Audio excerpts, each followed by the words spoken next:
দর্শক হাসপাতালের বেডে দেখেন কিভাবে কান্না করতেছে, মানে শরীরের মধ্যে টাচ করার আগে সে ব্যথা পায়, মানে এমন একটা অবস্থা, পুরো শরীর কত হয়ে গেছে ভাই। ইলেকট্রনিক 440 লাইনের শর্ট খায় দেখেন, এই ফুটফুটে কিউট মেয়েটি দেখেন এমন অবস্থা হয়েছে, গুরুচরণ অবস্থা হয়ে গেছে ভাই। খুব কষ্ট হইতেছে এই মেয়েটার। আপনারা দেখেন এই নুসরাত কিন্তু মাদ্রাসায় পড়তো, মাদ্রাসার মধ্যে কোরআনের হাফেজ ছিল, কিন্তু মানে ভাগ্যের কি নির্মম পরিহাস, তার জীবনে যে এমন একটা দুর্ঘটনা ঘটে আসবে ভাই। আপনাদেরকে বলবো এই নুসরাতের দেখে যদি আপনাদের মায়া না লাগে, এরকম একটা বাচ্চা মানে লাখের মধ্যে একটা জন্ম হয় কিনা সন্দেহ। তো আমি বলবো এই ফেরেশতাটারে আপনারা একটু বাঁচাইবেন, আপনার 10 মিলে একটু সাহায্য করবেন, যদি মানে যে যতটুকু পারেন যার যার জায়গা থেকে ভাই ভিডিওটি একটু শেয়ার করে সর্বোচ্চ পরিমাণে ভাইরাল করে দেবেন। নুসরাত কি ব্যথা পাও তুমি? হ্যাঁ ব্যথা পাও ধরলে? ব্যথা পাও?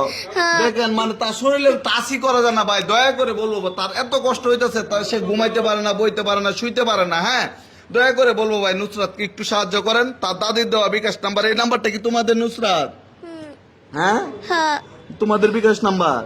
তো দর্শক সরাসরি ওদের সাথে কথা বলে ওদেরকে একটু সাহায্য পাঠাবেন, আমরা ভিডিও স্ক্রিন ওদের দিব। আমাদেরকে যারা বিশ্বাস করেন, আমাদের পেজ যারা দেখেন, পেজের ভিডিওগুলি যারা দেখেন, তাদেরকে বলবো ভাই আমরা মানবিক কাজের সাথে আছি, ভবিষ্যতে থাকবো। আপনারা যদি এরকম সাপোর্ট করেন তাইলে কিন্তু আমরা এই ধরনের অসহায়দের নিয়ে কাজ করতে পারবো। আমরা যদি শুনি তারা আপনারা এত পরিমাণে ভাইরাল করছেন যে কিনা এই পরিবারটা সর্বোচ্চ পরিমাণে অনুদান পাইছে, তাইলে কিন্তু আমাদের কাজের সফলতা।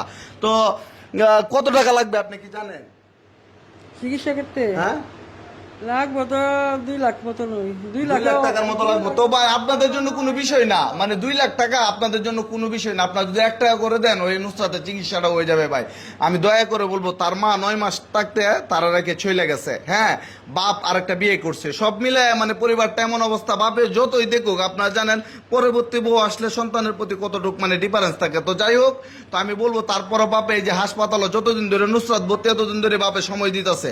তারপরে আমি দয়া করে বলবো ভাই আপনারা একটু সাহায্য করেন, মানবিক পোস্ট হিসেবে ভিডিওটা চড়াই দেন। নুসরাত তোমার কই কই ব্যথা করে একটু বলো তাম্মু। মাথা ব্যথা করে, ব্যথা করে, ঘুমাইতে পারো না? না। বাড়িতে যাইবা? হ্যাঁ। দেখেন আজকে 1 মাস ধরে হাসপাতাল থাকতে থাকতে তার মনটা তিতা তিতা হয়েছে, চতুর্দিকে শুধু 4 দেওয়ালের মধ্যে সে বন্দি।